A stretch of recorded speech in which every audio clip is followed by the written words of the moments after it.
السلام عليكم ورحمة الله تعالى وبركاته. نحمده ونستعينه ونستغفره ونعوذ بالله من شرور أنفسنا ومن سيئات أعمالنا. من يهده الله فلا مضل له ومن يضلله فلا هادي له. نشهد أن لا إله إلا الله وحده لا شريك له ونشهد أن سيدنا ومولانا محمدا عبد الله ورسوله الذي أرسله الله تعالى بالحق بشيرا ونذيرا وداعيا إلى الله بإذنه وسراجا وقمرا منيرا. أما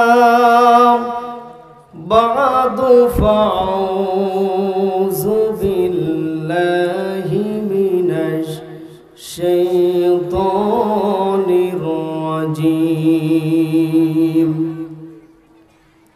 بسم الله الرحمن الرحيم.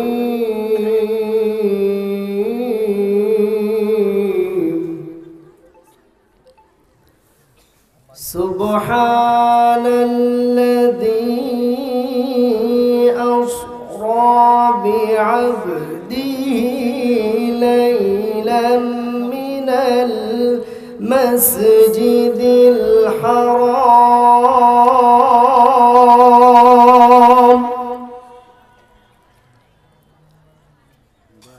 من المسجد الحرام إلى المسجد الأقصى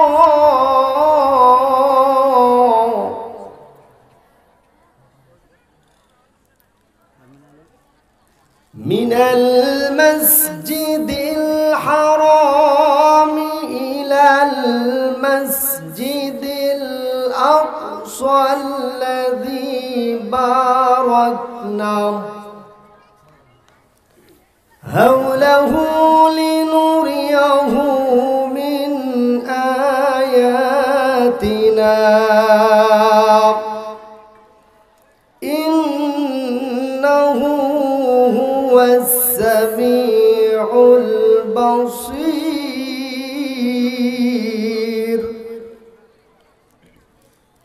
صدقت يا رب العالمين، أو كما قال النبي عليه الصلاة والسلام: خيركم من تعلم القرآن وعلمه، أو كما قال النبي عليه الصلاة والسلام। মুসলিম মোরা ঘুমিয়ে পড়েছি, ডাকাত ঢুকিল ঘরে,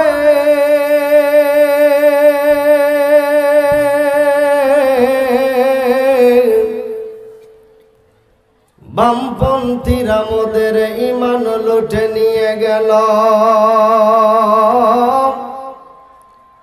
দেখি নাই খেয়াল করে, মুসলিম মোরা ঝিমিয়ে পড়েছি। বিবেকে দুলছে তালা,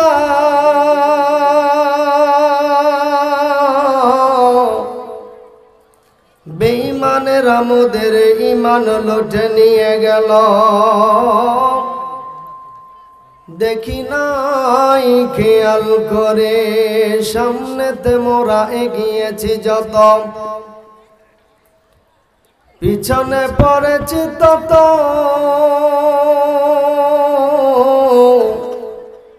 সংখ্যাতে মোরা এগিয়ে চলেছি গরু ছাগলের মতো, বনবৃক্ষ কুল সমফল, কে বহাল দিবস রাতে দক্ষিণহীনের বায়ু,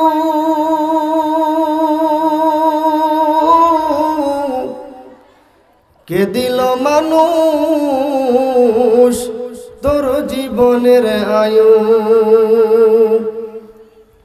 শিমুল গাছে কে দিল রে নরম নরম তুলা,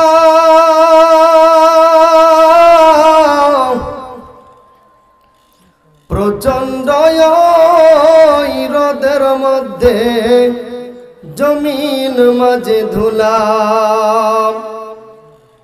পাখির কণ্ঠে কে দিল রে মিষ্টি মধুর গান, মায়ের মনে কে দিল রে জগৎ ভরা মায়া,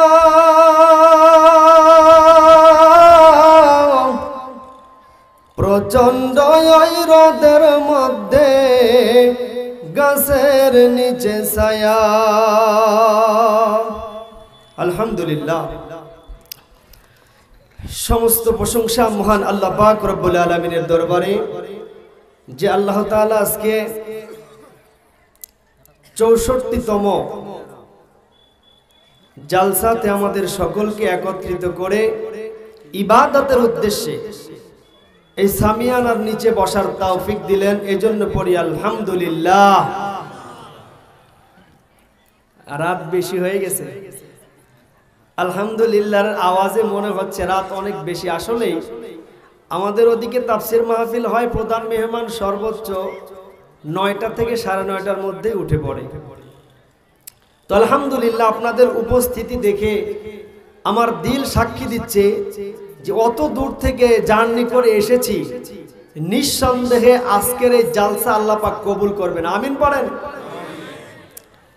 তো একটু কথা বলবেন বাজান, আপনারা কথা বলতে রাজি আছেন তো ইনশাআল্লাহ? এত কষ্ট করে আপনাদের জন্য আসলাম, যদি আপনারা একটু কথা না বলেন তাহলে মোহাব্বত বাড়বে না, ঠিক কিনা বলেন? এক পক্ষে মোহাব্বত হয়। বেসটা একটু কমাই দিয়ে মাইকের আওয়াজটা একটু দূরে দাও, বক্সের বেসটা একটু কমাই দাও। তো আমার ভাইরা, ঘুম আছে চোখে আপনাদের? শীত কি বেশি না কম? হাত দুইটা বার করেন তো, এভাবে করছেন? এবার এইভাবে দেন, ক্লোজ ওপেন, বন্ধ করেন খোলেন 5 বার। জান্নাতের বাগান, সুবহানাল্লাহ বলেন। ঘুমাছে আর? আলহামদুলিল্লাহ। অল্প কিছু কথা বলবো, থাকা যাবে তো ইনশাআল্লাহ? মন মানসিকতা আছে, রুচি আছে শোনার? আলহামদুলিল্লাহ। কারণ রুচি না থাকলে তো কথা শোনা যাবে না, আবার রুচি বেশি হলেও সমস্যা, ঠিক কিনা? আমার ভাইরা, এক যুবক রাস্তা দিয়ে যাচ্ছে, এখন ঘটনাক্রমে বৃষ্টি শুরু হয়ে গেছে। বৃষ্টি দেখে একজন পথিক আরেকজনের বাড়িতে দাঁড়াইছে। পথিক যেহেতু দাঁড়িয়ে পড়েছে, ওই বাড়ির মেহমান, ঠিক কিনা? আর মেহমানদেরকে আদর যত্ন করার দরকার আছে না নাই? করি তো আমরা। রাসূলের হাদিস, মেহমান যখন বাড়িতে আসবে আল্লাহ পাক ওই বাড়িতে বারাকা দান করে। সুবহানাল্লাহ বলেন। এই তো আপনারা কথা বলেন। অনেকেই বলে যে ভারতের মানুষ কথা কয় না, এটা আমি দেখলাম ভুল, ঠিক কিনা? আলহামদুলিল্লাহ। তো যেহেতু মেহমান চলে আসছে বাড়িতে, দুপুরবেলা খাবারের সময় হয়ে গেছে। আমার ভাষা বুঝতেছেন আপনারা? প্রায় সেম আছে, সমস্যা নাই। তো বাড়ির মেহমান যেহেতু চলে আসছে, স্বামী স্ত্রী দুইজন সামান্য পরিমাণ খাবার রান্না করেছে। এখন পুরুষ ডেকে বলে, ভাই বৃষ্টি তো আস্তে আস্তে বেড়ে গেল, খাবারের সময় হয়েছে, আপনি তো আমার বাড়ির মেহমান, তো আসেন একসঙ্গে খানা খাই। ঠিক আছে। তো বলছে, ভাই আপনি কোথায় যাবেন? বলছে, আমার তো রুচি নাই, মুখটা একটু ওয়াশ করাবো, ডাক্তারের কাছে যাবো, যেন রুচিটা একটু বৃদ্ধি হয়, বাড়ে। ঠিক আছে, তো বাড়িওয়ালা ভিতরে ঢুকে খাবার, রাইস বা ভাত যেটা বলে, একটা ডিশ বা গামলায় করে নিয়ে আসছে। ভাত সামনে দিয়ে তরকারি আনতে গেছে, এসে দেখে সামনে যা ভাত দিছিল ভাত আর নাই। ভাবছে যাই হোক, খিদা মনে হয় বেশি লাগছে, তরকারি ছাড়াই গামলার ভাত শেষ। আবার গেছে তরকারি আনার জন্য, তরকারি রেখে গেছে ভাত আনার জন্য, এসে দেখে তরকারিও শেষ। এখন দুইজনের খাবার রান্না করেছিল, যা ছিল সব শেষ। এখন ময়নার মা ডেকে বলে, ময়নার বাপ, এমন একজন মেহমান দাওয়াত দিলা, ভাত দিলাম ভাত শেষ, তরকারি দিলাম তরকারি শেষ, পাতিলে তো আর কিছু নাই, তা আমরা খাবো কি? ময়নার বাপ ডেকে বলে, খাবার খাইছে সমস্যা নাই, কিন্তু আমার দুঃখ হলো ভাত আর ডাউল আমি এক জায়গায় করতে পারলাম না। ভাত আর ডাউল কি এক জায়গায় করতে পারলো না? ভাতের জায়গায় ভাত, ডাউলের জায়গায় ডাউল। আমার ভাইরা, যেখান থেকে একটা গল্প বলবো, মনে করবেন এটা গল্প না, এখান থেকে একটা শিক্ষা আছে। আমরা এখানে যারা এসেছি আমাদের চাহিদা অনেক, কিন্তু ভাতে আলাদা তরকারি আলাদা খাইলে মজা পাবো? কথা বলেন না কেন পাবো? এক জায়গায় যখন খাবেন তখন আপনি খাবারটা তৃপ্তি সহকারে খেতে পারবেন, মজা করে খেতে পারবেন, ঠিক কিনা বলেন? আমার ভাইরা, আল্লাহ রাসূল সাল্লাল্লাহু আলাইহি ওয়াসাল্লাম বলেন, লান তাদিল্লু মা তামাসসাকতুম বিহিমা কিতাবাল্লাহ ওয়া সুন্নাত রাসূলিহি। আমি তোমাদের মাঝে এমন দুটো জিনিস রেখে যাচ্ছি, যে দুটো জিনিস যদি তোমরা আঁকড়ায় ধরতে পারো, কিয়ামত পর্যন্ত তোমরা পথভ্রষ্ট হবে না। এই দুটো জিনিসের একটি জিনিস যদি হারিয়ে যায়, তোমরা পথভ্রষ্ট হবে এবং জাহান্নামে যাবে। নাউজুবিল্লাহ বলেন। এক নাম্বার হলো পবিত্র কোরআন, দ্বিতীয় নাম্বার হলো রাসূলের সুন্নাহ। এক নাম্বার কি? আর একটু জোরে বলেন, এক নাম্বার কি? কোরআন, দ্বিতীয় নাম্বার হলো রাসূলের সুন্নাহ। যতক্ষণ পর্যন্ত দুটো জিনিস তোমরা আঁকড়িয়ে ধরবে, ততক্ষণ পর্যন্ত তোমরা কেউ পথভ্রষ্ট হবে না। আমি বলতে চাই, পবিত্র কোরআন শরীফের ওজন আছে না নাই? হ্যাঁ, কিন্তু এমনি হাতে নিলে তো মনে হয় ওজন নাই, ঠিক কি না?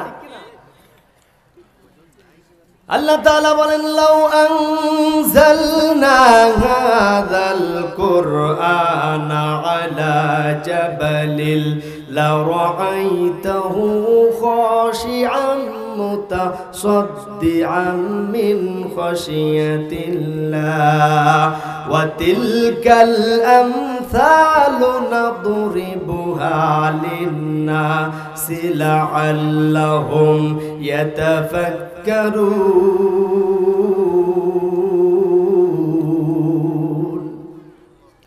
আল্লাহ তাআলা বলেন, পবিত্র কোরআনটা যদি আমি পাহাড়ের উপরে অবতীর্ণ করতে চাইলাম, কিন্তু পাহাড় থরথর করে কাঁপতে শুরু করলো, না না, আমার কাছে দেওয়া যাবে না। আমার মুসলমান ভাইরা, আমি আপনাদেরকে বলতে চাই, কোরআনের যদি পাওয়ারই না হবে, কোরআনের যদি ওজন না হবে, পাহাড়টা এত বড় পাহাড়ের উপরে দিতে চাইলো, পাহাড় কেন রাজি হলো না? হ্যাঁ, ওজনে যদি না থাকবে, কেন পাহাড় রাজি হলো না? যেটা আমার নবী, আপনার নবী রাহমাতুল লিল আলামিনের উপরে আল্লাহ পাক ভালোবেসে দান করলেন। সুবহানাল্লাহ বলে।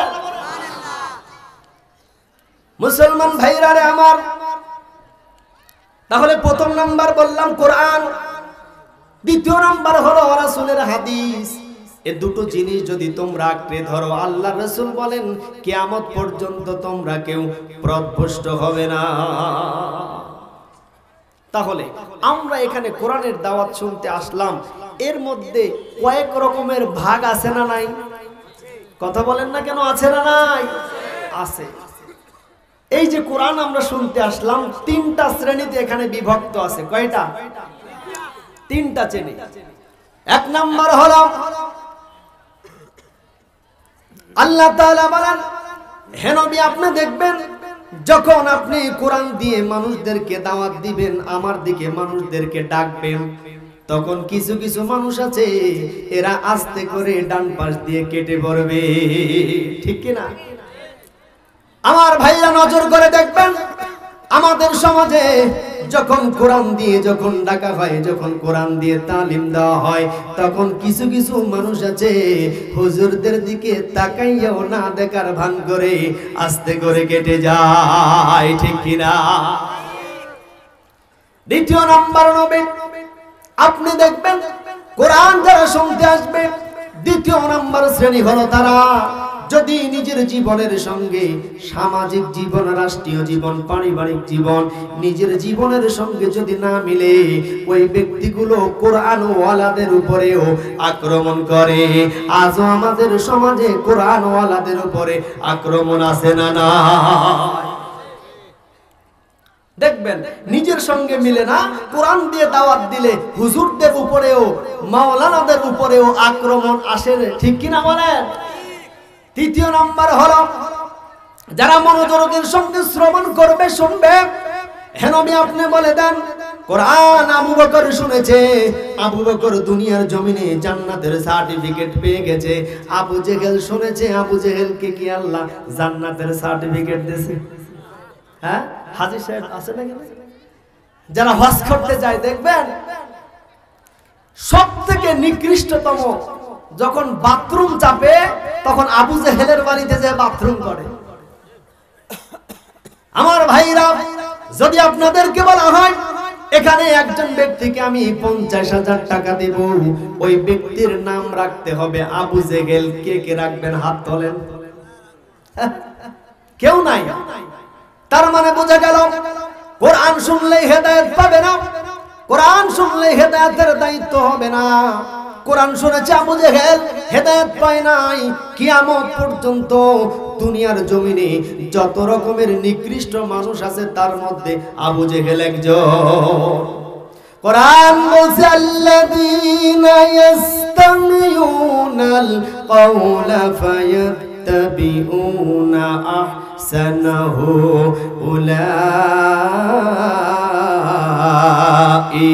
أولئك الذين هداهم الله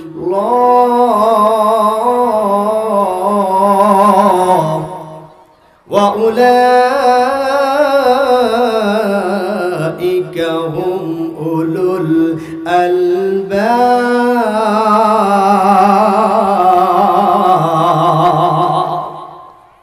হে নবী আপনি দেখবেন কোরআন যারা শুনতে আসবেন মনোযোগের সঙ্গে যদি শ্রবণ করেন আর নিয়ত যদি সহি থাকে, আবু বকরের মতো যদি সহি নিয়ত নিয়ে কোরআন তেলাওয়াত শুনে, কোরআনের আলোচনা শুনে, আল্লাহ তাআলা বললেন আমি আল্লাহ পাক তাকে দুনিয়ার জমিনে আমি আল্লাহ তাআলা হেদায়েত প্রাপ্ত করব। শুধু হেদায়েত প্রাপ্ত করব না, না, কানাত লাহুম জান্নাতুল ফিরদাউস নুজুলা। আল্লাহু আকবার। আল্লাহ তাআলা বলেন হেদায়েত দিব, জান্নাতের উচ্চ মাকাম দান করব, জান্নাতুল ফেরদাউস দান করব। আমার ভাইরা, তাহলে এতটুকু আলোচনার মধ্যে কি বুঝলেন? এখানে কয় শ্রেণীর মানুষ আছে? আরেকটু জোরে বলেন, কয় শ্রেণীর? 3 শ্রেণীর মানুষ। এবার আপনার জীবনের সঙ্গে মিলান, আপনি কি প্রথম নাম্বার শ্রেণীর হতে চান, দ্বিতীয় নাম্বার শ্রেণীর হতে চান, না তৃতীয় নাম্বার হতে চান? সবাই একসঙ্গে সমস্বরে চিল্লায় বলবেন আমরা তৃতীয় নাম্বার শ্রেণীর হতে চাই। কত নাম্বার? কারণ আমরা এখানে এসেছি হেদায়েতের উদ্দেশ্যে, হেদায়েত নেওয়ার উদ্দেশ্যে, ঠিক কিনা বলেন? মানুষ মাত্রই ভুল হবে, কোন মানুষই ভুলের ঊর্ধ্বে নয়, ঠিক কিনা? কোন মানুষই ভুলের ঊর্ধ্বে নয়, কিন্তু ভুলগুলোকে বাদ দিয়ে যেগুলো সঠিক দিক নির্দেশনামূলক কথা, আল্লাহ পাক আমাদের সবাইকে শ্রবণ করে বক্তা শ্রোতা উভয়কে আমল করার তৌফিক দান করুক, আমিন। মুসলমান ভাইরা আমার, তাহলে কোরআন শুনতে 3 শ্রেণীর লোক আসে। আমরা ৩য় নাম্বার শ্রেণীর নিয়ত সই করেছি, কেউ উঠাউঠি করবেন না। যদি উঠাউঠি করেন তাহলে বুঝতে হবে ১ম নাম্বার শ্রেণীর মধ্যে আপনি পড়ে গেছে। আলোচনা চলবে আমার ভাইরা। তাহলে আয়াত যেটা তেলাওয়াত করেছি, সুবহানাল্লাযী আসরা বিআবদিহি লাইলাম মিনাল মাসজিদিল হারাম ইলাল মাসজিদিল আকসা। মসজিদে হারাম থেকে মসজিদে আকসা পর্যন্ত দূরত্ব হলো 1 মাসের পথ। কত মাসের পথ? 1 মাসের পথ। আল্লাহ বললেন আমি আমার নবীকে মসজিদে আকসা থেকে মসজিদুল হারাম পর্যন্ত ভ্রমণ করিয়েছি। আচ্ছা বলেন তো, আল্লাহ তার হাবিবকে ভ্রমণ করাবেন কেমন একটা সময় ভ্রমণ করাবেন? যেই সময়টা বন্ধুর মন যদি খারাপ থাকে, তাহলে বন্ধুর মন ভালো করার জন্য অন্য আরেকটা বন্ধু সাধারণভাবে কিছু হাসি তামাশা করতে চায় কি চায় না? চায়। কারণ আমার বন্ধুর মনটা খারাপ, আমি চাই আমার বন্ধু একটু ভালো হোক, ঠিক কিনা বলেন? বিশ্বনবী সাল্লাল্লাহু আলাইহি ওয়াসাল্লামের মাথা থেকে 2টা ছায়া ছিল। 1 নাম্বার নিজের চাচা আবু তালেব, 2য় নাম্বার হলো বিশ্বনবীর স্ত্রী 2 জন খাদিজাতুল কুবরা। 2 জন যখন নবীজির মাথা থেকে ছায়া যখন চলে গেল, নবীজির মনটা খারাপ হয়ে গেল। কেন খারাপ হলো? কারণ কাছের মানুষ মারা গেলে কষ্ট লাগে কিনা? লাগে না? লাগে। কাছের মানুষ যখন মারা যায় তখন মানুষের কষ্ট লাগে। বিশ্বনবীর কাছ থেকে ছায়া ছিলেন 2 জন ব্যক্তি যখন চলে গেলেন, নবীজির মনটা বড় খারাপ। এমন সময় ইহুদি খ্রিস্টানের বেজন্মার বাচ্চারা বিশ্বনবীকে মারার জন্য প্রস্তুত হয়ে গেল। পরেন নাউজুবিল্লাহ। বিশ্বনবী সাল্লাল্লাহু আলাইহি ওয়াসাল্লামকে ইহুদি খ্রিস্টানরা চিন্তা করল বিশ্ব নবীকে রাহমাতুল লিল আলামিনকে আজকে দুনিয়ার জমিন থেকে বিদায় করে দিব। নবীজির বাড়ির সমস্ত আঙ্গিনা ইহুদি খ্রিস্টানরা ঘিরে ফেলল। আজকে রাত্রে যে বাবাই হোক, মুহাম্মদকে দুনিয়ার জমিন থেকে সরায় দিতে হবে। আমার ভাইরা, নবীজি যখন বাড়িতে শোয়া অবস্থায় ছিলেন, এমন সময় আল্লাহ তাআলা জানাই দিলেন, নবীজি আপনাকে সমস্ত ইহুদি খ্রিস্টানগুলো আপনাকে এমন ভাবে ঘিরে ফেলেছে, আজকে আপনাকে ওরা হত্যা করতে চায়। কিন্তু আমি আল্লাহ তাআলা ইন্নাহুম ইয়াকিদুনা কাইদা ওয়া আকিদু কাইদা ফামাহিলিল কাফিরিনা আমহিলহুম রুয়াইদা।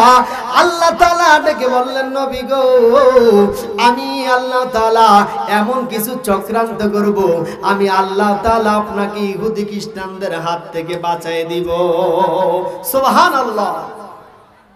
আমার ভাইরা, বিশ্বনবী সাল্লাল্লাহু আলাইহি ওয়াসাল্লামকে যত সাহাবায়ে কেরাম ছিলেন কলিজা নিজের জীবনের চাইতেও বেশি ভালোবাসতেন। তেমনি ভাবে ওই রাত্র যখন হলো, আমার ভাইরা বলেন তো, ইহুদি খ্রিস্টান মুসলমানদের মধ্যে চালাক বেশি কারা? বলেন। নিজেদের নামটা নিতেও কি লজ্জা লাগে? ইহুদি খ্রিস্টান মুসলমানদের মধ্যে চালাক কারা? জোরে কোন? মুসলমান কেমন চালাক একটা উদাহরণ দিলে আপনারা বুঝবেন। ভাষা বোঝা যায়? চলবে আলোচনা? আমার ভাইরা, ইহুদি খ্রিস্টান মুসলমান 3 জন বন্ধু। একটা দৃষ্টান্ত দেই, গল্প দেই, তাহলে আপনাদের মাথার মধ্যে ঢুকবে মুসলমানদের কেমন ব্রেন। 3 জন মিলে টাকা দিয়ে রুটি কিনেছে 4 পিস। জোরে বলেন কয় পিস? 4টা রুটির মধ্যে মানুষ হলো 3 জন। 3 জন একটা একটা করে জায়গায় খেয়ে ফেলছে। 3টা রুটি শেষ, বাকি আছে কয়টা? একটা রুটি বাকি আছে। মুসলমান ভালো ভাই রে, 3 জন মানুষ, চলো একটা রুটি ভাগাভাগি করে খেয়ে শেষ করে ফেলি। ইহুদি খ্রিস্টানরা চালাকি করে বলে, না না, ভাগাভাগি করে খাওয়া শেষ করা যাবে না। কিভাবে শেষ করতে হবে? ইহুদি খ্রিস্টানদের মধ্যে বলে আমরা তিনজন ঘুমায় যাব, যে সব থেকে আশ্চর্যজনক স্বপ্ন দেখবে ওই ব্যক্তিটাই এই রুটিটা খাবে। শর্ত হলো আশ্চর্য স্বপ্ন দেখতে হবে। আমার ভাইরা, তিনজন যখন ঘুমায় গেল, মুসলমান চিন্তা করলো মুসলমানের চোখে ঘুম নাই, কারণ যেভাবেই হোক ইহুদি খ্রিস্টানদের কাছ থেকে মুসলমানদের বিজয় আনতেই হবে, ঠিক কিনা কন? মুসলমান কিন্তু ঘুমায় না। তিনজন বন্ধু ঘুমায় গেল, মুসলমান আস্তে করে ঘুম থেকে উঠে রুটিটা খেয়ে ফেললো। দুইজন বন্ধু ঘুমন্ত, ইহুদি আর খ্রিস্টান দুইজন কিন্তু ঘুমায় আছে। মুসলমান রুটি খেয়ে ফেলছে, রুটি খেয়ে আবার ঘুমের ভান ধরেছে। আধা ঘন্টা অথবা 45 মিনিট পরে খ্রিস্টান ডেকে বলে আমি আশ্চর্য স্বপ্ন দেখেছি, ওঠো ওঠো, রুটি আমার। রুটি আছে? হ্যাঁ, আশ্চর্য স্বপ্ন দেখেছি, রুটি আমার। আসলে তো রুটি নাই। কি আশ্চর্য স্বপ্ন দেখেছ? বলে আমার নবী আমার উপরে খুশি, আমার নবী দ্বিতীয় আসমানে আমাকে ডেকে নিয়ে গেল।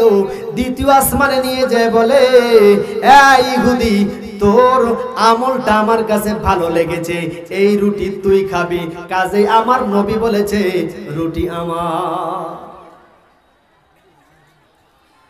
খ্রিস্টান বলে দাঁড়াও, আমারও একটা আশ্চর্য ধরনের স্বপ্ন আছে। বলে কি স্বপ্ন তোমার? বলে আমার আশ্চর্য স্বপ্ন হলো তোমার নবী তোমাকে দ্বিতীয় আসমানে ডেকে নিয়ে গেছে, আর আমার নবী আমাকে ষষ্ঠ আসমানে ডেকে নিয়ে গেছে। ডেকে বলতেছে খ্রিস্টান রে, তোর আমলটা আমার পছন্দনীয় হয়েছে, রুটি তুই খাবি। আশ্চর্য স্বপ্ন। রুটি আছে? বলেন আছে? নাই।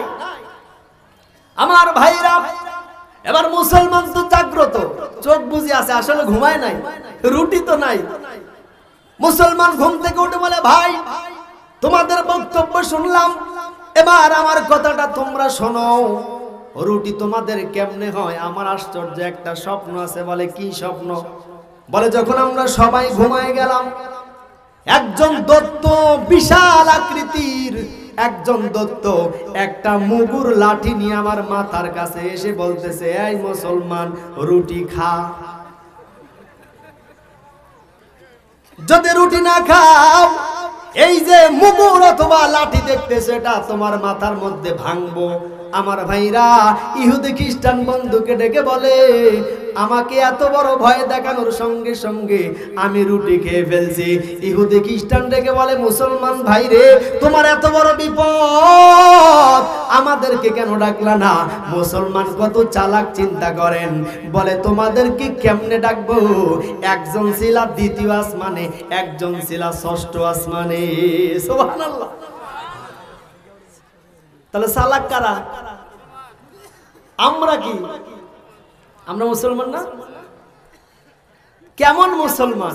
এবার আসেন আমার ভাইরা, ইহুদি খ্রিস্টানরা চক্র করলাম মুহাম্মদকে আজকে দুনিয়ার জমিন থেকে, সাল্লাল্লাহু আলাইহি ওয়াসাল্লামকে দুনিয়ার জমিন থেকে বিদায় করে দিব। কিন্তু আল্লাহ তাআলা যুগে যুগে যুগে যুগে আল্লাহ পাক রব্বুল আলামিন বলেন ইন্না নাহনু নাযালনা যিকরা ওয়া ইন্না লাহু লাহাফিজুন। হে নবী, আমি কোরআন নাযিল করেছি, কোরআনকে হিফাজত করব আমি আল্লাহ। কোরআনকে যেমন হিফাজত করব, কোরআন ওয়ালা যারা হবে তাদেরকেও হিফাজত করব আমি আল্লাহ। সুবহানাল্লাহ। নবীজিকে বললেন নবীজি, আপনি হাতের মধ্যে বালি নেন, এই বালি নিয়ে দম করেন, আর সামনে যখন ছিটায় দেন, প্রত্যেকটা বালির কণা কণাগুলো ইহুদি খ্রিস্টানদের চোখের মধ্যে যাবে। আপনি এর মধ্যে ফাঁকা দিয়ে মদিনায় হিজরত করবেন। সুবহানাল্লাহ। মুসলমান ভাইরা রে আমার, সাহাবায়ে কেরাম প্রথম নম্বরে বলেছে কোরআন, দ্বিতীয় নম্বরে বলেছে হাদিস। হাদিসটা কার থেকে আসলো? নবীজি সাল্লাল্লাহু আলাইহি ওয়াসাল্লামকে কেমন ভালোবাসতেন একটু নজর করে দেখেন। নবীজি যখন আবু বকরের ঘরের সামনে যখন যাইয়া ঘরের দরজাটা করোনার এমন সময় আবু বকরের দরজা খুলে যায়, নবীজি ডেকে বলে, আবু বকর রে, তুমি কি রাত্রে বেলা ঘুমাও না? নবীজির কথা শুনে আবু বকর ডেকে বলে, ইয়া রাসূলুল্লাহ, যেদিন থেকে আপনি বলেছিলেন হিজরতের সাথী হব আমি আবু বকর, ওই দিন থেকে আমার রাত্রে বেলা কোনো ঘুম নাই। শুধু আমি ঘুমাই না তা না, আমার কন্যা আসমা সকাল থেকে সন্ধ্যা পর্যন্ত অপেক্ষা করে, রাত্র যখন গভীর হয় আটা দিয়ে রুটি বানাইয়া অপেক্ষা করে কখন আমার নবীজি, কখন আমার রহমাতুল লিল আলামিন বাড়িতে আসবে, হিজরত করবে। ওই সময় আমি রুটি আর গোশত দিয়ে নবীজিকে বরণ করতে চাই। হযরত আবু বকর বলে, নবীজি শুধু নজর করে দেখবেন আমি আর আমার আসমা, তা না, ওই যে উট আমাদের সঙ্গে বাহন হিসাবে, যে উটটাকে আমরা বাহন হিসাবে বেঁধে রেখেছিলাম, এই উটও একটা রাত্র ঘুমায় না। সুবহানাল্লাহ। রাহমাতুল লিল আলামিন নবী কোরআনে প্রমাণ, উম্মত বিনে কে বুঝিবে আমার দয়ার নবীর শান। নবী আমার মদিনারি বুলবুল,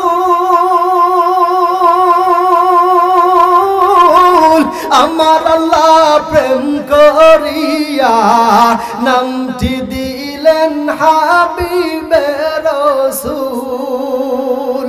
সেই নবীজিকে ভুল বুঝিলে, সেই নবীজির সুন্নাহ না মানিলে থাকবে না ঈমান। উম্মত বিনে কে বুঝিবে আমার দয়ার নবীর শান। নবী আমার মদিনারি বুলবুল, আমার আল্লাহ প্রেম করিয়া নামটি দিলেন মুহাম্মদ রাসূল। সেই নবীজির সুন্নাহ না মানিলে, সেই নবীজির বিধান না মানিলে থাকবে না ঈমান। উম্মত বিনে কে বুঝিবে আমার মায়ার নবীর শান। লিল্লাহে তাকবীর। আমার ভাইরা, হযরতে আবু বকর যখন বিশ্ব নবীর ভালোবাসা প্রকাশ করলেন, নবীজি ডেকে বলে, আবু বকর রে, তোকে কি দিব, তোমাকে কি দিব, দেওয়ার মতো কিছু নাই। যাও, আমি আল্লাহর কাছে দোয়া করলাম তোমার আর আমার এই সফরটা যেন আল্লাহ তাআলা হাসরের ময়দানে এক জায়গায় দেয়। সুবহানাল্লাহ। আমার ভাইরা, যেটা বলতেছিলাম, তাহলে আমরা সর্বশ্রেষ্ঠ কিতাব পেলাম কোরআন, দ্বিতীয় নাম্বার সর্বশ্রেষ্ঠ নবী পেলাম নবী মুহাম্মদ সাল্লাল্লাহু আলাইহি ওয়াসাল্লাম, তৃতীয় নম্বরে সর্বশ্রেষ্ঠ দিন ইন্নাদ-দীনা ইনদাল্লাহিল ইসলাম, সর্বশ্রেষ্ঠ ধর্ম পেলাম ইসলাম। তাহলে আমরা মুসলমানরাই সবার শ্রেষ্ঠ, ঠিক কিনা কোন? কিন্তু আমাদের মধ্যে এখন ডিভাইডেড হয়ে গেছে, আমাদের মধ্যে এখন ভাগ হয়ে গেছে। এক একজন আলাদা আলাদা মাসালা নিয়ে ব্যস্ত। আচ্ছা বলেন তো, কোরআন কি আলাদা, হাদিস কি আলাদা? কিন্তু আমরা মুসলমানরা আজকে মার খাচ্ছি, আজকে দ্রব্য মূল্যের দাম বেড়ে যাচ্ছে। তার পিছনে কারণ হলো আমাদের মুসলমানদের ঐক্য নাই, ঠিক কিনা বলেন? যদি ঐক্য থাকতো তাহলে ফিলিস্তিনের জমিনে আজকে আমাদের মা বোনরা অপমানিত হতো না, আমাদের মা বোনদের ইজ্জত লুণ্ঠন হতো না, ঠিক কিনা বলেন? মুসলমান ভাইরা, তাহলে মুসলমান একত্রিত হওয়ার দরকার আছে না নাই?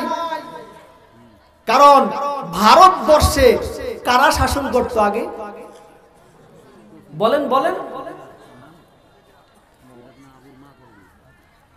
ভারতবর্ষের খাজা কুতুবউদ্দিন বখতিয়ার কাকি রহমাতুল্লাহি আলাইহি নাম শুনেছেন আপনারা?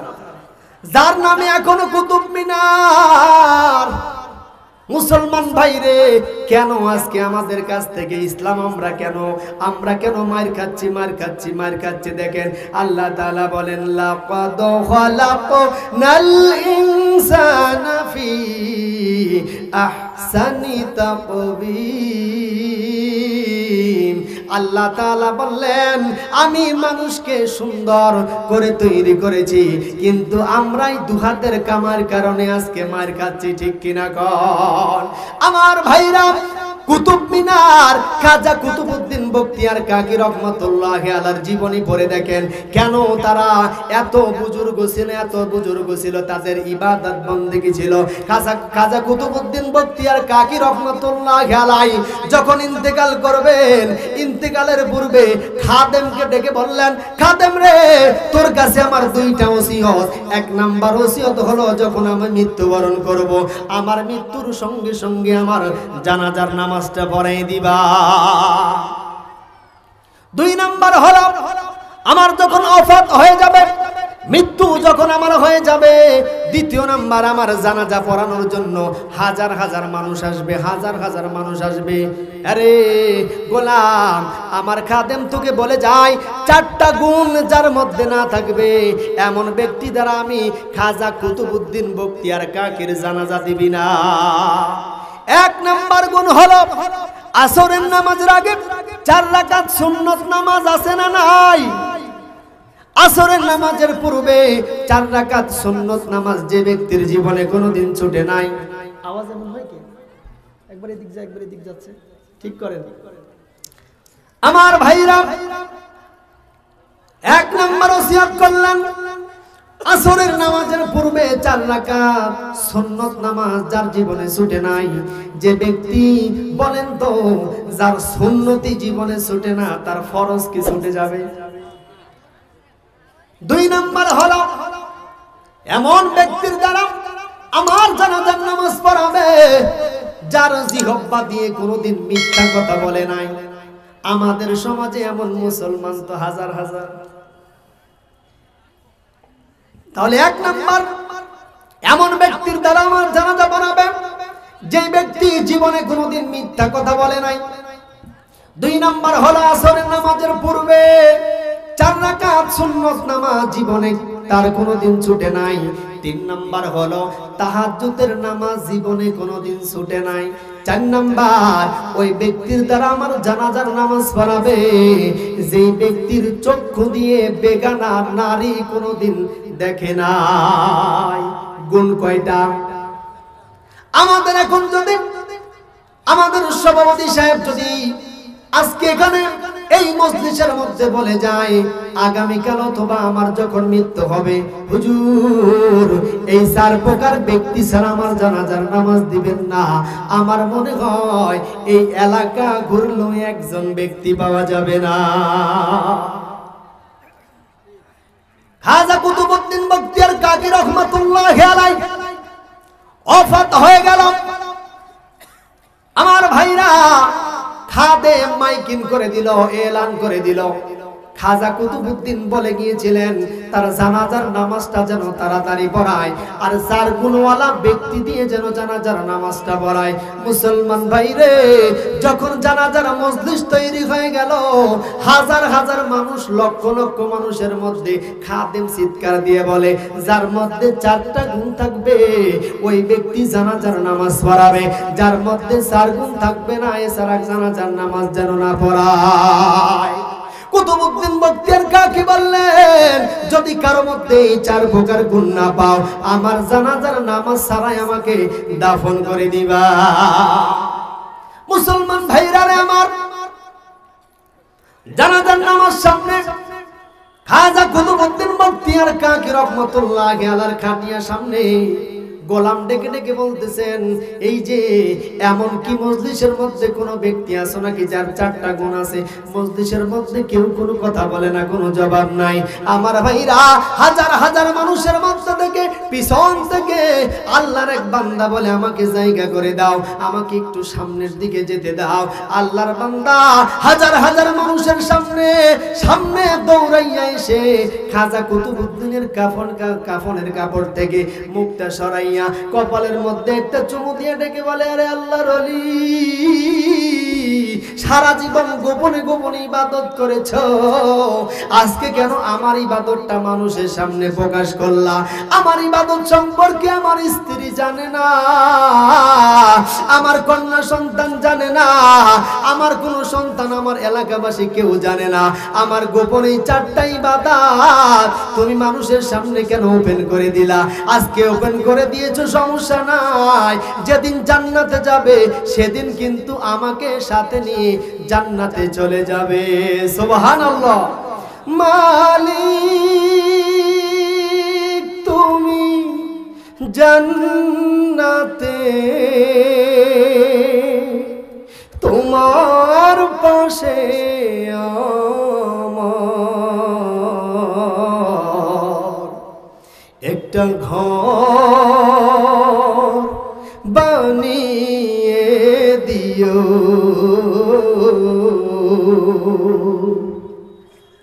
একটা ঘর বানিয়ে দিও। পরিণামে মালিক তুমি জান্নাতে, তোমার পাশে আমার একটা ঘর বানিয়ে দিও, একটা ঘর বানিয়ে দিও। আমার ভাইরা, যেটা বলতেছিলাম, তাহলে আমরা মুসলমান, আল্লাহ তাআলা আমাদেরকে সবার উপরে রাখলেন। এবার দেখেন কোন ব্যক্তির দ্বারা জানাজার নামাজটা সম্পন্ন হয়ে গেল। যেই ব্যক্তির 1 নাম্বার কোনোদিন ফরজ নামাজ ছুটে নাই, আসরের পূর্বে 4 রাকাত সুন্নত নামাজ ছুটে নাই, নিজের জবান দিয়ে জিহ্বা দিয়ে কোনোদিন মিথ্যা কথা বলে নাই, নিজের চক্ষু দিয়ে কোনোদিন বেগানা নারীর দিকে তাকায় নাই, নিজের কোনোদিন তাহাজ্জুদের নামাজ কাজা হয় নাই। এই ব্যক্তি আমাদের মতো সাধারণ ব্যক্তি। ওই ব্যক্তির কেমন ইবাদত ছিল আপনারা সবাই জানেন। সুলতান আলতামাস রহমাতুল্লাহি আলাইহি, ইংলিশে যার প্রবাদ আছে সুলতান ইলতুতমিশ রহমাতুল্লাহি আলাইহি, আছে না নাই? মুসলমান ভাইরা আমার, সাধারণ একজন মানুষ যদি এত ইবাদত বন্দেগী করে জান্নাতে যেতে পারে, এত ইবাদত বন্দেগীর দিকে মশগুল থাকতে পারে, আমাদের কি হইল? আমরা কেন ইবাদত বন্দেগীর মধ্যে থাকতে চাই না? আমার ভাইরা, মুসলমান ভাইরা আমার, এবার আসুন বিশ্বনবী সাল্লাল্লাহু আলাইহি ওয়াসাল্লাম যখন আবু বকরের বাড়িতে পৌঁছে গেল, মুসলমান ভাইরে, নবীজির উপরে নবীজির মনটা খারাপ। আল্লাহ তাআলা ডেকে বললেন জিবরাইল ফেরেশতাকে, জিবরাইল ফেরেশতা যাও আমার নবীজিকে আমার বাড়িতে দাওয়াত দিলাম, আমি মেজবান হইয়া নবীজিকে মেহমান বানাই দিলাম। জিবরাইল ফেরেশতা চলে আসলেন।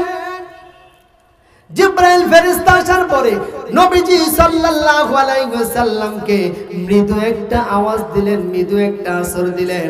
নবীজির ঘুমটা ভেঙে গেল। নবীজি সাল্লাল্লাহু আলাইহি ওয়াসাল্লামকে আল্লাহ তাআলা তার আরশে আজিম নিজের কাছে সাক্ষাৎ করার জন্য রওনা করে দিল। অনেকে আছে এটা নিয়ে বিভ্রান্ত তৈরি করে, এত দূরের পথ আল্লাহ তাআলা কেমনে সম্ভব? একটা দলিল দেই, উদাহরণ দিলে আপনারা বুঝতে পারবেন। আল্লাহ তাআলা পৃথিবীটাকে সৃষ্টি করলেন, আল্লাহ নিজের কুদরতে পৃথিবী সৃষ্টি করলেন। আল্লাহ যদি এখন পৃথিবীকে বলে থেমে যাও, থামবে কিনা? থামবে না? আল্লাহ যদি বলেন চালু হও, চালু হয়ে যাবে। আল্লাহ তার হাবিবের সঙ্গে মোহাব্বত মোলাকাত করবেন, বন্ধুর সঙ্গে পৃথিবী থামাই দিয়েও করতে পারেন। কথা বলেন ঠিক কিনা? ছোট বাচ্চা কথা বলতে পারে না, গাছ কথা বলতে পারে না, মাছ কথা বলতে পারে না, আল্লাহর কুদরতে সম্ভব। আল্লাহ যদি কুদরত দেয় শিশু বাচ্চা কথা বলতে পারে, আল্লাহ যদি কুদরত দেয় গাছ কথা বলতে পারে, আল্লাহ যদি কুদরত দেয় মাছ কথা বলতে পারে। এমন আল্লাহকে আমরা মানি যে আল্লাহর কুদরতের দ্বারা সম্ভব। আমরা এমন আল্লাহকে মানি না যে আল্লাহর কুদরতেও সম্ভব না। ঠিক কিনা মুসলমান? আমার ভাইরা, নবীজিকে যখন প্রথম আসমানে নিয়ে যাওয়া হলো, প্রথম আসমানে যাওয়ার পরে আদম নবী আলাইহিস সালাতু ওয়াস সালামের সঙ্গে সাক্ষাৎ হয়ে গেল, দিদার হয়ে গেল। আদম নবী আলাইহিস সালাতু ওয়াস সালাম নবীজি সাল্লাল্লাহু আলাইহি ওয়াসাল্লামকে দেখলেন, কথোপকথন হলো। দ্বিতীয় আসমানে চলে গেল, তৃতীয় আসমানে, এমন করতে করতে ষষ্ঠ আসমান, সপ্তম আসমান পর্যন্ত নবীজি পৌঁছায় গেল। ষষ্ঠ আসমানে হযরতে মূসা নবী আলাইহিস সালাতু ওয়াস সালামের সঙ্গে সাক্ষাৎ হলো। সপ্তম আসমানে ইব্রাহিম নবী আলাইহিস সালাতু ওয়াস সালামের সঙ্গে সাক্ষাৎ হয়ে গেল। ইব্রাহিম নবী বাইতুল মামুরের সঙ্গে ট্যাগ লাগায় বসে আছে। বাইতুল মামুরে একজন ফেরেশতা যদি একবার তাওয়াফ করে, জীবনে কোনোদিন আর বাইতুল মামুরে তাওয়াফ করার সুযোগ পাবে না। তাহলে আল্লাহ তাআলা কত ফেরেশতা বাইতুল মামুরে বানায় রাখছে। নবীজি বলেন, আমি দেখলাম ইব্রাহিম নবী আলাইহিস সালাতু ওয়াস সালামের পাশে ছোট ছোট সন্তানগুলো খেলা করতেছে, ছোট ছোট সন্তানগুলো খেলা করে। নবীজি ডেকে বললেন, এই যে ছোট ছোট বাচ্চাগুলো এরা কারা? ইব্রাহিম নবী আলাইহিস সালাতু ওয়াস সালাম বলেন, এরা সাধারণ কোনো বাচ্চা না। ছোট থাকতে যাদের ছোটকালেই যারা মারা গিয়েছিল, মা বাবা ডেকে তৃপ্তি মিটে নাই, ছোট সন্তানগুলো ছোটকালেই মারা গেছে, এই সন্তানগুলো মা বাবাদের ডেকে তৃপ্তি মিটে নাই। এই জন্য আমি ইব্রাহিম নবীকে মা বাবা বলে আখ্যায়িত করে আমার পাশে ঘুরি। সুবহানাল্লাহ। ওয়াকানা কাবা কাউসাইনি আও আদনা, আল্লাহর সঙ্গে অনেক নিকটে কাছাকাছি চলে গিয়েছিলেন। আল্লাহ তাআলা আমাদের জন্য 3টা পুরস্কার দিলেন। বলেন কয়টা? আরো জোরে বলেন। 1 নাম্বার হলো নামাজ, দ্বিতীয় নাম্বার হলো সূরা বাকারার শেষ 2টা আয়াত, তৃতীয় নাম্বার হলো গুনাহ মাফের একটা গ্যারান্টি। মুসলমান ভাইরে, এখানে যারা আছেন একজন হাত তুলে বলেন তো, আমার জীবনে কোনো গুনাহ নাই? আছে এরকম কেউ? নবীজি দিলেন নামাজ। কয় ওয়াক্ত নামাজ দিলেন? আরো জোরে বলেন, কয় ওয়াক্ত? 50 ওয়াক্ত নামাজ দিলেন। আল্লাহ তাআলা নবীজিকে 50 ওয়াক্ত নামাজ দিলেন। নবীজি যখন চলে আসতেছিলেন, মুসা নবীর সঙ্গে দেখা, আলোচনাটা ভিন্ন হালকা টাচ দিয়ে দিলাম। একে একে কমাইতে কমাইতে কমাইতে কমাইতে 45 ওয়াক্ত নামাজ কমাইয়া 5 ওয়াক্ত নামাজ আমার আপনার জন্য হাদিয়া দিলেন। সুবহানাল্লাহ। নবীজির মনটা বড় খারাপ। আল্লাহ তাআলা ডেকে বললেন, হাবিব, মন খারাপ করবেন না, আপনার মন খারাপ করার কিছু নাই। আপনার উম্মতগুলো যদি 5 ওয়াক্ত নামাজ আদায় করে, আমি আল্লাহ তাআলা 50 ওয়াক্ত নামাজের সওয়াব তার আমলনামায় দিয়ে দিব। সুবহানাল্লাহ। তাহলে আমাদের মতো এত সৌভাগ্যবান কোন উম্মত আছে? বলেন আছে? নাই। আমাদের মতো সৌভাগ্যবান কোন উম্মত নাই। কিন্তু আমরা কপাল পরা, আজান হয় মসজিদে আসি না, বাড়ি থেকে আজান কর্ণকহরে পৌঁছায়, কিন্তু ওই যে ওযু করে গোসল করে পাকসাপ হয়ে মসজিদে আসতে হবে, এই অলসতায় আমরা মসজিদেও আসি না। ঠিক কিনা? আজান ভালো লাগে না, অথচ এই আজান শুনে, শুধুমাত্র এই আজান শুনে কত বিধর্মী মুসলমান হয়ে গেছে। তারা চিন্তা করলো, এত সুন্দর আজান, এই আজান শোনার কারণে মুসলমান হয়ে গেছে।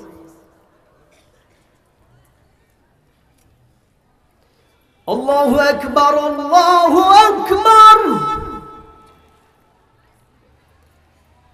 আল্লাহু আকবার, আল্লাহু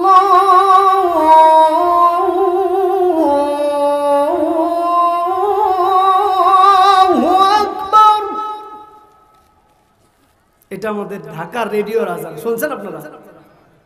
দেখবেন রেডিও খুললে ঢাকায় কি সুন্দর ওবায়দুল্লাহ সাহেব এভাবে গলাটা একটু কাঁপায় কাঁপায়া বলবো, শুনবেন আপনারা?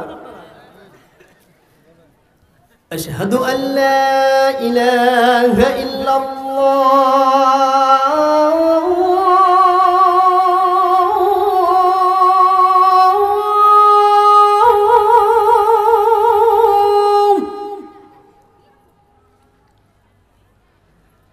আশহাদু আল্লা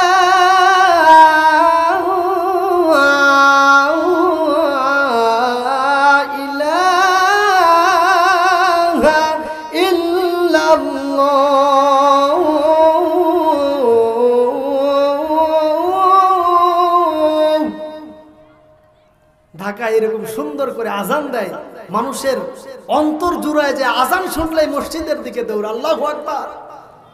এবার মদিনা শরীফে যান, কি সুন্দর আস্তে নরম কণ্ঠে কি সুন্দর করে ভেসে আসে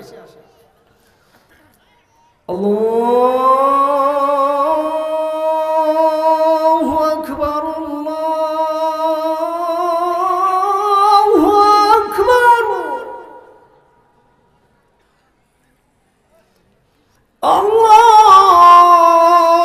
আল্লাহু আকবার, আল্লাহু আকবার।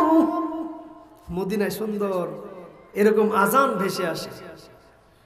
আবার আমরা তো এখন মুয়াজ্জিন গুলো নিয়োগ দেই, যারা আজানই দিতে পারে না এমন মুয়াজ্জিন নিয়োগ দেই, একটু টাকা একটু বাড়াই দিয়ে।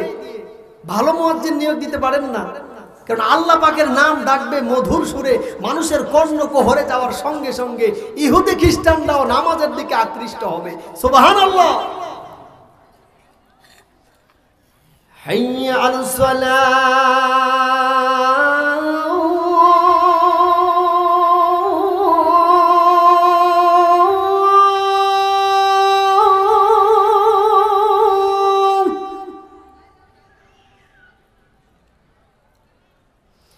حي على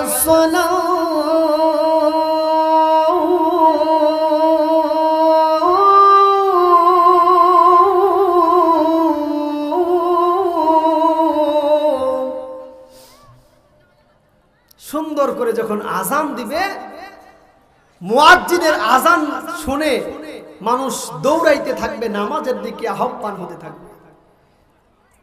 এজন্য রুচি আছে আপনাদের? আপনারা যে কথা বলেন না, রুচি নাই? মাঝখানে অনেকেই উঠে চলে গেছে, আসলে রাত অনেক হয়ে গেছে তো। কতক্ষণ পর্যন্ত চলে?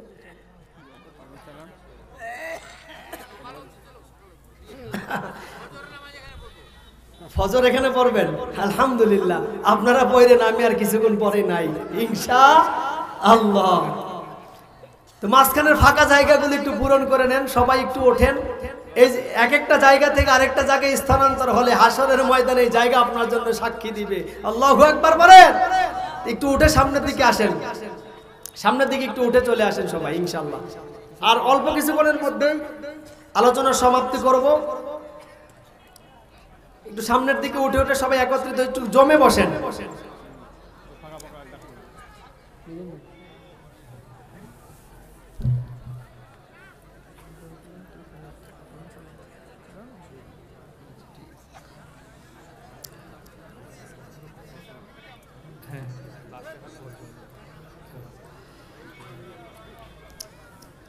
আলহামদুলিল্লাহ। তাহলে যেটা বলেছিলাম, হাদিস তেলাওয়াত করেছি, খায়রুকুম মান তাআল্লামাল কুরআন ওয়া আল্লামাহ। তোমাদের মধ্যে ওই ব্যক্তি সবথেকে উত্তম যে নিজে কোরআন শিক্ষা করে এবং অপরকে শিক্ষা দেয়। আল্লাহ রাসূল বলেন লা ইউমিনু আহাদুকুম হাত্তা আকুনা হাব্বা ইলাইহি মিন ওয়ালিদিহি ওয়া ওয়ালাদিহি ওয়ান নাসি আজমাইন। যতক্ষণ পর্যন্ত তোমরা নিজের জীবনের চাইতে, নিজের সন্তান সম্পদের চাইতে আল্লাহর রাসূলকে বেশি ভালো না বাসতে পারবে, ততক্ষণ পর্যন্ত মুসলমান আল্লাহ এবং আল্লাহর রাসূলের প্রিয় হতে পারবে না। তাহলে আমাদের যদি ইসলামের জন্য ডাক আসে, নিজের সন্তান ছেড়ে, নিজের সম্পদ ছেড়ে, নিজের জীবনের তাজা রক্ত জমিনে ঢেলে দিতে রাজি আছে কে কে মুসলমান? লিল্লাহি তাকবীর। সন্তানের আশা করব না, সম্পদের আশা করব না, নিজের জীবনের আশা করব না। আমাকে জান্নাত কায়েম করতে হবে, আমাকে জান্নাতে যেতে হবে। এই জন্য যদি নিজের তাজা জীবনের রক্ত যদি শহীদের মতো ঢেলে দিতে হয়, আল্লাহ তাআলা বলেন শহীদরা হলো জিন্দা, তারা আমার কাছ থেকে রিজিক প্রাপ্ত হয়। সুবহানাল্লাহ। আর খায়রুকুম মান তাআল্লামাল কুরআন ওয়া আল্লামাহ, যেহেতু আমি বলেছি এটা একটা মাদ্রাসার মাহফিল, মাদ্রাসার জলসা, এখানে আমার আপনার সন্তানদেরকে দেওয়ার দরকার আছে না নাই? যেটা বলেছিলাম, যদি মাদ্রাসায় দেন তাহলে আপনার সন্তানটা এরকম চালাক হবে। কি হবে? চালাক হবে, বোকা হবে না। কারণ মাদ্রাসার সন্তানরা যেখানে যায় সেখানেই ফার্স্ট। কিছুদিন আগে আপনারা দেখেছেন বাংলাদেশের সালেহ আহমেদ তাকরিম নামে, দেখেন নাই ভিডিও? এত ছোট বাচ্চা বিশ্বের যে কোনো জায়গায় যেখানেই যাচ্ছে সেখানেই ফার্স্ট। তাহলে আমার আপনার জীবনে নিজের জীবন কবুল করতে পারি বা না পারি, আমার আপনার একটা সন্তান হলেও মাদ্রাসায় দিতে রাজি আছি তো ইনশাআল্লাহ? ইনশাআল্লাহ নিজেদের একটি সন্তান হলেও মাদ্রাসায় আমরা দিব, যেন হাসরের ময়দানে আপনার সন্তান আপনার জন্য দোয়া করতে পারে। আর আপনার যে সম্পদ আছে, এই সম্পদ অর্থ টাকা পয়সা যা রেখে যাবেন, আপনার সন্তানগুলো আপনার জন্য কোনো কাজে আসবে না, বরং আপনার মৃত্যুবরণ হওয়ার সঙ্গে সঙ্গে আপনার সন্তান সম্পদ নিয়ে ভাগাভাগি করে নিজের ভাইয়ে ভাইয়ে গন্ডগোল করে একজন হসপিটালে আর একজন কবরে। ঠিক কিনা বলেন? তাহলে আপনার সম্পদ কোনো কাজে আসবে না মুসলমান। এজন্য সম্পদের আশাবাদ দেন, নিজের সন্তানটাকে দ্বীনের শিক্ষা দেন। সুন্দর একটা মাদ্রাসা, এই যে আমাদের ভাই মিজানুর রহমান ভাই, দেখছেন কত সুন্দর চেহারা, নুরানি চেহারা, আলহামদুলিল্লাহ। এই মাদ্রাসায় দেন, সন্তানগুলোকে দ্বীনের শিক্ষায় শিক্ষিত করেন। আপনার মৃত্যুবরণ হলে হাত দুটো তুলে আপনার জন্য দোয়া করবে। আল্লাহ বলেন সন্তান যদি তার বাবা মার জন্য দোয়া করে, চোখের পানি নাকের ডগায় আসার আগেই তার দোয়া কবুল হয়ে যায়। সুবহানাল্লাহ বলবেন না? আর আমাদের মা বোন যারা আছেন, আপনাদের জন্য অল্প হালকা একটু টাচ দেই। আমরা বর্তমান সমাজে দেখি আমাদের মা বোনদের একটু উশৃঙ্খলতা আছে। অকরনা ফি বুয়ুতিকুন্না ওয়ালা তাবাররুজনা তাবাররুজাল জাহিলিয়াতিল উলা, তোমরা জাহিলি যুগের মেয়েদের মতো অর্ধ উলঙ্গ হয়ে ঘুরে ঘুরে করো না। কিন্তু এখন আমি নজর করে দেখি আমাদের মা বোন অনেকেই আছে জাহিলি যুগকেও হার মানায়। কথা বলেন ঠিক কিনা? পেটকালি পিটকালি, কপালের উপর এক নোকটা, দেখা যায় অলি গলি, নাম রাখছে বুলবুলি। ভালোই নাম রাখছে নাকি? আপনাদের শিক্ষা নেবেন কাদের কাছ থেকে? সন্তানগুলোকে, ছোট ছোট বাচ্চা যখন মেয়েগুলো হবে, সঙ্গে সঙ্গেই ফাতেমাতুজ জোহরার জীবনী কিনে দিবেন, পড়ো, দেখো তারা কিভাবে জীবন যাপন করেছে। এমনিতেই জান্নাতের সর্দারিনী হয় নাই। আব্দুল কাদের জিলানী রহমাতুল্লাহি আলাইহি বলেন, জান্নাতুল বাকির মধ্যে যখন ফাতেমার কবরটা কিন্তু জান্নাতুল বাকির এক্স্যাক্টলি কোথায় আছে কেউ বলতে পারে না। আব্দুল কাদের জিলানী রহমাতুল্লাহি আলাইহিকে প্রশ্ন করা হলো, ফাতেমার নামের সঙ্গে জোহরা কেন ডিগ্রি কেন লাগাই দিল?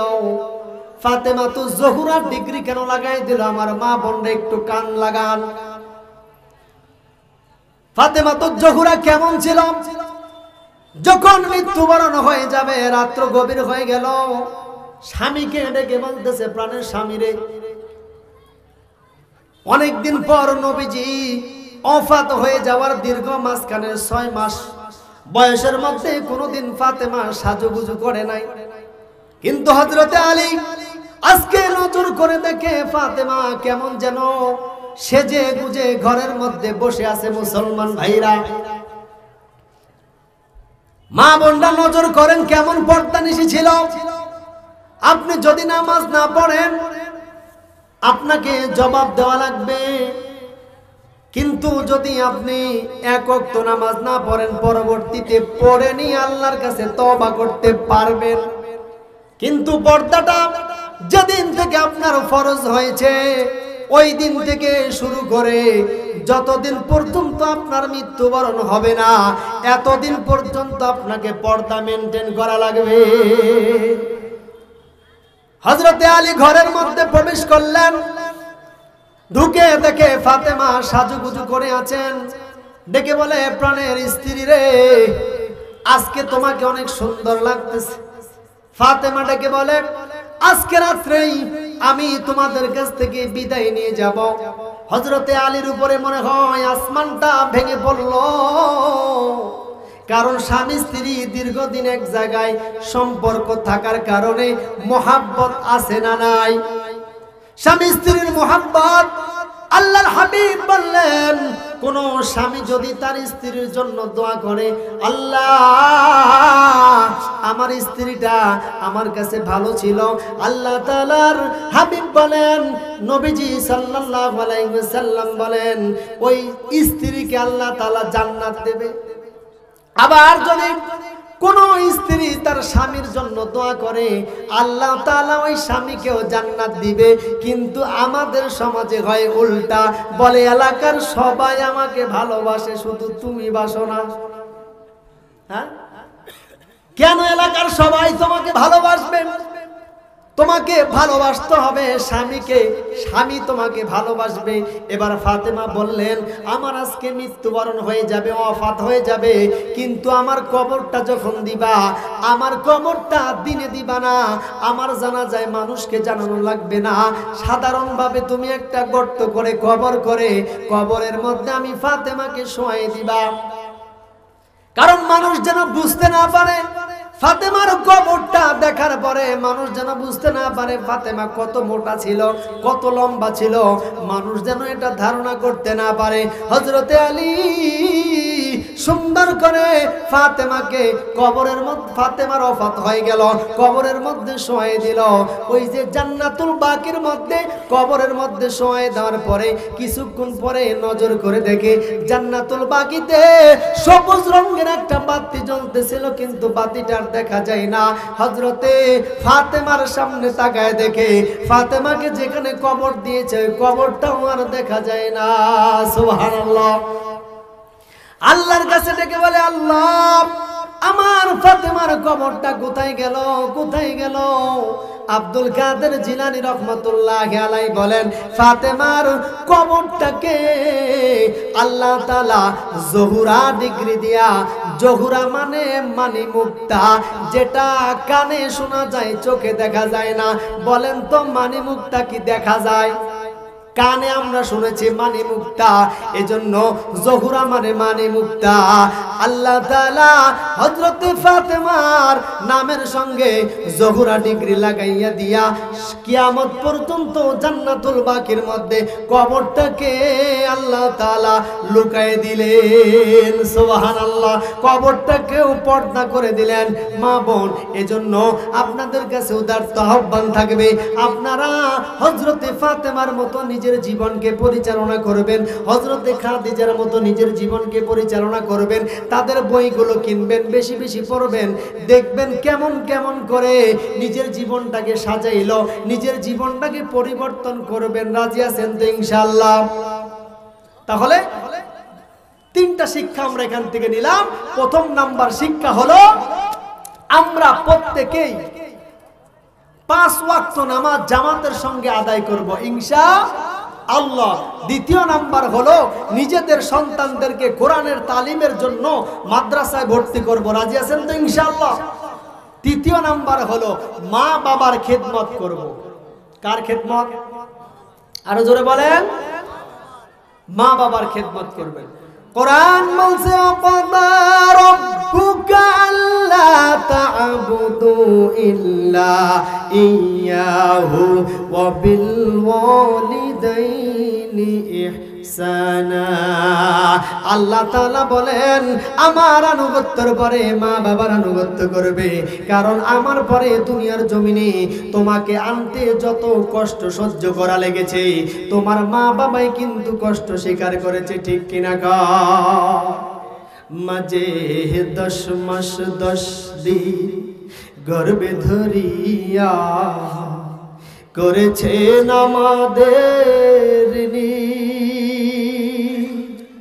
গাহের চামড়া কাটিয়া দিলেও, গাহের চামড়া কাটিয়া দিলেও সেই ঋণ শোধ হবে না জানি মা, সেই ঋণ শোধ হবে না জানি। কতদিন দেখি না মাহের ওই চাঁদ মুখ, কষ্টের হৃদয় পরে পিঠা পুলি বানায়া পায়েস রান্ধিয়া মা প্রতীক্ষা করে।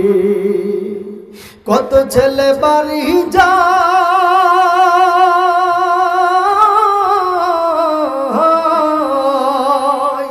আমারও না কাজ ফুরাই, যাব বলে তাই তো গায়ে হয় না যাওয়ারে। মাঝে 10 মাস 10 দিন গর্ভে ধরিয়া করেছেন আমাদের গাহের চামড়া কাটিয়া দিলেও, গাহের চামড়া কাটিয়া দিলেও সেই ঋণ শোধ হবে না জানি মা, সেই ঋণ শোধ হবে না জানি। চিঠি লিখে ছোট বোন টেলিফোন করে, চিঠি লিখে ছোট বোন টেলিফোন করে, অসুখটা যাচ্ছে মায়ের বেড়ে, ভীষণ জ্বরের ঘরে মা কান্দা বলে, ভীষণ জ্বরের ঘরে মা কান্দা বলে, ভুইলা কি গেছিস মরে। কত ছেলে বাড়ি যায়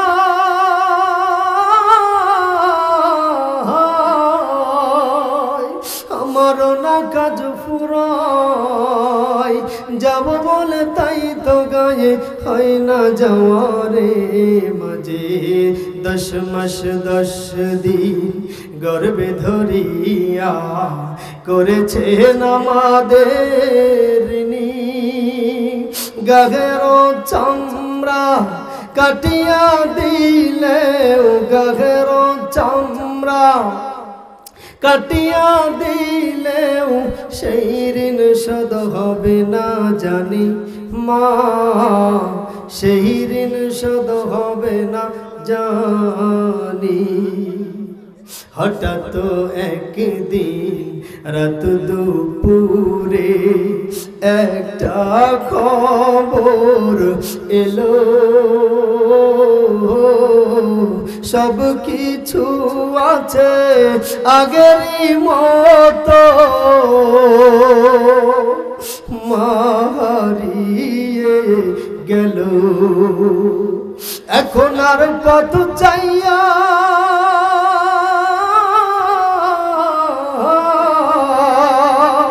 এখন আর পথ চাইয়া থাকে না কেউ বসিয়া, তাই তো কষ্টের হৃদয় গোমরে মরে। মা গো মা গো দুঃখিনী মা।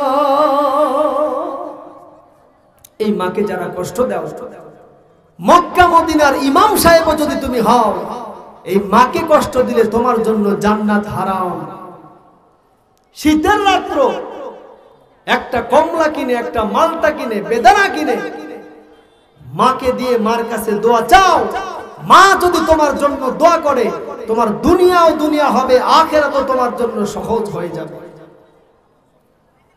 আর এই মা বাবাকে যারা কষ্ট দাও সন্তান, তোমার দুনিয়াও বরবাদ, আখিরাতও বরবাদ। এজন্য আমরা কেউ মা বাবাকে কষ্ট দিব, কথা বলেন, দিব না? আমরা কেউ মা বাবাকে কষ্ট দিব না। আমার ভাইরা, কথা বলার অনেক ছিল, কিন্তু পরিবেশের কারণে আসলে এত রাত্র, আপনাদেরও চোখে ঘুম, আপনাদেরও টেনশন হচ্ছে কখন বাড়ি যাব, যে কখন ঘুমাবো। অলরেডি রাত 1:30টার কাছাকাছি।